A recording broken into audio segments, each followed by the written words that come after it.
এই মুহূর্তের মধ্যে সবথেকে বড় খবর, মুখ্যমন্ত্রীর বৈঠকে যাবেন না বিরোধী দলনেতা। 3 কারণ উল্লেখ করে শুভেন্দু জানালেন বয়কটের সিদ্ধান্ত। প্রত্যাশিতভাবেই মুখ্যমন্ত্রী মমতা বন্দ্যোপাধ্যায়ের সঙ্গে বৈঠক এড়িয়ে গেলেন বিরোধী দলনেতা শুভেন্দু অধিকারী। বৃহস্পতিবার বিকেলে নবান্নে মুখ্যমন্ত্রীর সঙ্গে বৈঠক হওয়ার কথা ছিল তার।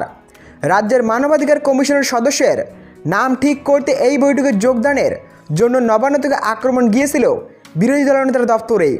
কিন্তু বৈঠক শুরু হওয়ার কয়েক ঘন্টা আগে এক্স সাবেক টুইটার হ্যান্ডেলে বৈঠকে না যাওয়ার 3টি কারণ উল্লেখ করেন শুভেন্দু।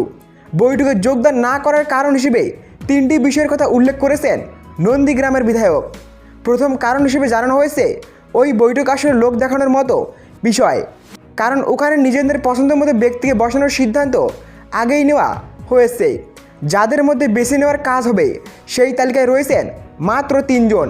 সেই তালিকায় এমন একজন রয়েছেন যিনি মুখ্যমন্ত্রীর চোখের মণি, যাকে পশ্চিমবঙ্গের তথ্য কমিশনার নিয়োগ করা হয়েছিল।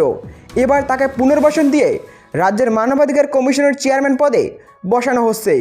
উল্লেখ্য, রাজ্যের মুখ্য সচিব ছিলেন বাসুদেব বন্দ্যোপাধ্যায়। এখানে শুভেন্দু তার কথাই বলেছেন। দ্বিতীয় কারণ হিসেবে রাজ্যে একের পর এক ঘটে চলা ঘটনায় মানবাধিকার কমিশনের নিষ্ক্রিয় থাকার কথা উল্লেখ করেছেন বিরোধী দলনেতা। তার কথায় 2021 সালের ভোট পরবর্তী হিংসার ঘটনার রাজ্য মানবাধিকার কমিশনের নিষ্ক্রিয়তা প্রমাণ করে দিয়েছে এটি একটি অকেজ সংগঠন।